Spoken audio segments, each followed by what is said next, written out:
জি, এটা প্রথমে আমার একটি কৈফিয়ত চেয়েছেন সংসদ সদস্য শাহরিয়ার আলম সাহেব।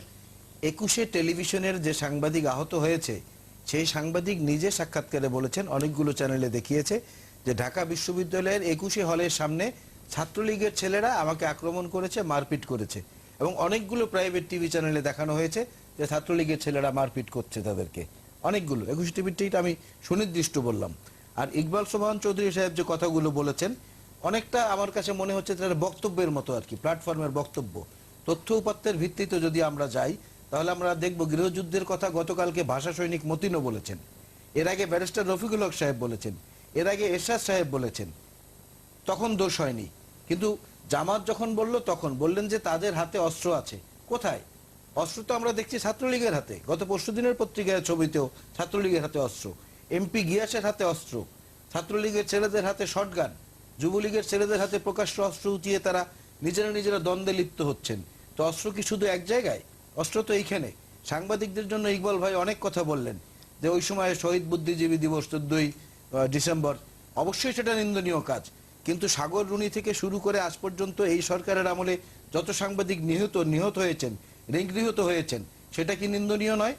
শুধু এক দিক দেখলে পরেই তখন কিন্তু পৃথিবীটাকে রঙিন মনে হয় বা সবকিছু মনে হয়। উনি আশঙ্কিত না, ভালো কথা, আশঙ্কিত আমিও হতে চাই না, কিন্তু পরিবেশ পরিস্থিতি তো আশঙ্কিত করে তুলেছে সাধারণ মানুষকে, এটা অস্বীকার করার কোনো উপায় নেই।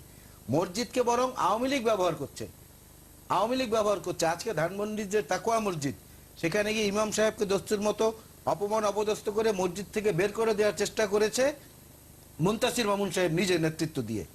এই পল্টন মসজিদে, পল্টন লাইনের যে মসজিদ, সেই মসজিদের মধ্যে খতিবের জামা কাপড় ছিঁড়ে ফেলেছে সরকার দলীয় ক্যাডাররা। জিজ্ঞেস করুন এখানে লোকজনকে, এখন টেলিফোন করে জিজ্ঞেস করুন। তো মসজিদকে নিয়ে যারা রাজনীতি করছেন, মসজিদকে নিয়ে তো রাজনীতি শুধু তারা একা করছেন না, এগুলো তারাও করছেন। আরো বলা হয়েছে ট্রাইব্যুনালের কথা। আমি ট্রাইব্যুনালের প্রসঙ্গে বলতে চাই যে স্বাধীনতার বিরোধী যারা, তাদের শাস্তির জন্য ট্রাইব্যুনাল গঠন করা হয়েছে এবং সুনির্দিষ্ট অপরাধের জন্য। কিন্তু স্বাধীনতা বিরোধী বললে এটা একটা বৃহৎ পরিসরে বোঝা যায়। যেই সময় আজকের এই যুদ্ধ অপরাধের অভিযুক্ত সালাউদ্দিন কাদের চৌধুরীর পিতা ফজলুল কাদের চৌধুরী সাহেব রাজাকার ছিলেন, একই সময়ে বর্তমান সরকারের মন্ত্রী খন্দকার মোশাররফ হোসেনের পিতা খন্দকার নুরু মিয়াও কিন্তু শান্তি কমিটির প্রধান এবং কুখ্যাত রাজাকার ছিলেন। বলুক ফিরোজ ভাই পারলে না আমার কথা, যে না আমার কথা সত্যি নয়। একই সময় আইন প্রতিমন্ত্রী কামরুল ইসলামের ভাই ঢাকায় শান্তি বাহিনীর প্রতিষ্ঠাতা চেয়ারম্যান ছিলেন হাফেজ আজিজুল ইসলাম। একই সময় আশিকুর রহমান সাহেব ডিসি ছিলেন, একই সময় মহিউদ্দিন খান আলমগীর সাহেব ডিসি ছিলেন। তারা স্বাধীনতা বিরোধীর মধ্যে পড়বেন না?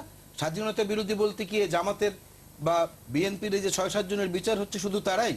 জিনিসটাকে এক পক্ষে ঠেলে দিলেও তো এভাবে হবে না। আপনাকে নিরপেক্ষভাবে জিনিসটা সমাধান করতে হলে কার কার অপরাধ কোথায় রয়েছে সেটা দেখতে হবে। মাননীয় প্রধানমন্ত্রী রাজীব হত্যার পরে রাজীবের বাসায় গিয়ে বলেছেন জামাত ইসলামের রাজনীতি করার কোনো অধিকার নেই এই দেশে।